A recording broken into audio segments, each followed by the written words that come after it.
So, for today's movie review, I'll be reviewing the movie Gen 13, a animated feature based upon a group of superheroes from comic company Wildstorm Comics, which got bought out by DC Comics sometime in the mid-90s. And in a sense, it is now a part of the DC universe, but that's not why I'm reviewing it. It has a very interesting history because not only is it directed by the same guy who made Batman the Mask of Phantasm, the feature itself has never had a US release for one reason. The company that made the film got bought by Disney, which essentially owns all the Marvel movies. Well, not all of them, but yeah, we literally have a DC movie under Disney. So in that sense, how well does this movie stack up with other DC animated features? So the essential plot of the movie is about this college student gets offered a scholarship to this military school, and while she's there, she, along with a couple other students, get experimented on by the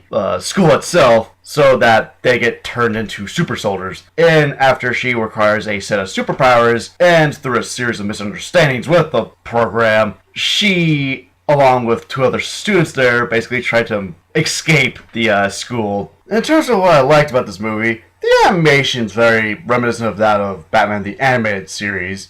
That gets from the guy that made Mask of Phantasm, so no shit. And the movie's decently paced. Granted, there is a lot of setup within the first 20 minutes, but it gets the job done. And even when there's nothing plot significant going on, there's still enough to entertain the viewer. And the voice acting, from time to time, it can be good, although some other times it can be, needs improvement. And you got Mark Hamill voicing one of the characters. You can't go wrong there. In terms of what I disliked about the movie, like I said earlier, the voice acting is okay. It's pretty decent. It's just some of the characters' voice acting could use improvements here and there. And the superpowers that the main three characters get, I thought were kind of generic, because I've seen these kind of superpowers before on other DC and Marvel characters. And the pacing in which the characters get their superpowers, like, the main character herself gets her superpowers like maybe 40 to 45 minutes into the movie, which isn't too bad. But the other two don't get their superpowers till like the last 20 minutes. I thought they could have got their superpowers like sooner. There's like, and pretty much near towards like the end of the movie, there's this character that sacrifices himself for no reason. Like, I didn't get it. Like, he easily could have, ran away with the other characters during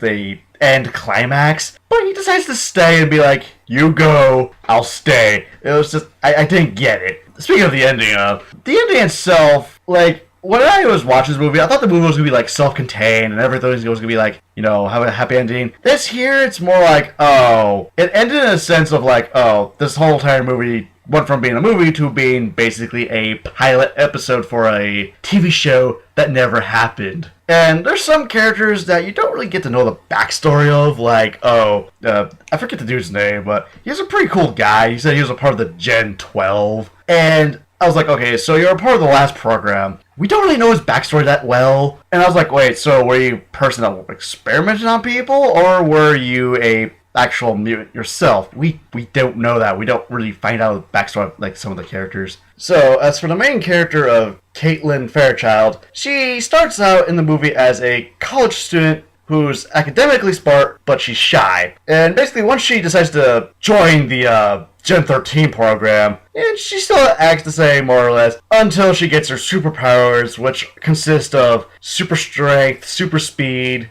durability, and some mind, telepathy. And once, the other two characters get their superpowers, she basically becomes the brains of the operation. As for Roxy, aka Freefall, she's basically the first person that Kaitlin meets at the program. And if I had to describe her, she's very free-spirited because 1, she skips class, 2, she smokes a lot, 3, she's essentially the girlfriend to the idiot Edward. And the superpower in which she gains, she's able to manipulate gravity. Yeah, gravity manipulation. That's her superpower. So, yeah, that's really about it for Roxy. So, as for Edward, aka Grunge, if I had to describe it in a nutshell, imagine Absorbing Man from the Marvel comics if he looked like a punk rocker, but acted like a surfer dude. And among the characters in the movie, he's essentially the comical relief. As for the main villain, I forget what her name is, but if I had to describe her in a nutshell,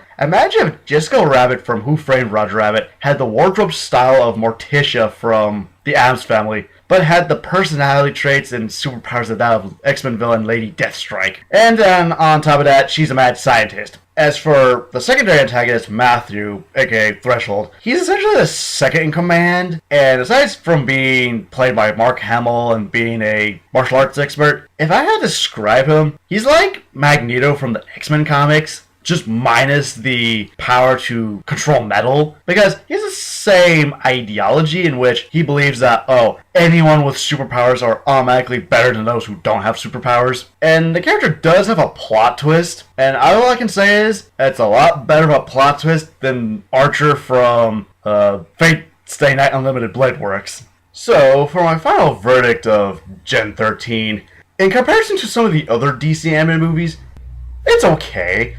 Granted, it may not be as good as something like Batman Under Red Hood, Superman Unbound, or The Dark Knight Returns Parts 1 and 2, but it's definitely better than some of the more recent stuff they've made. And before I give my final rating, what does everyone else have to say about Gen 13?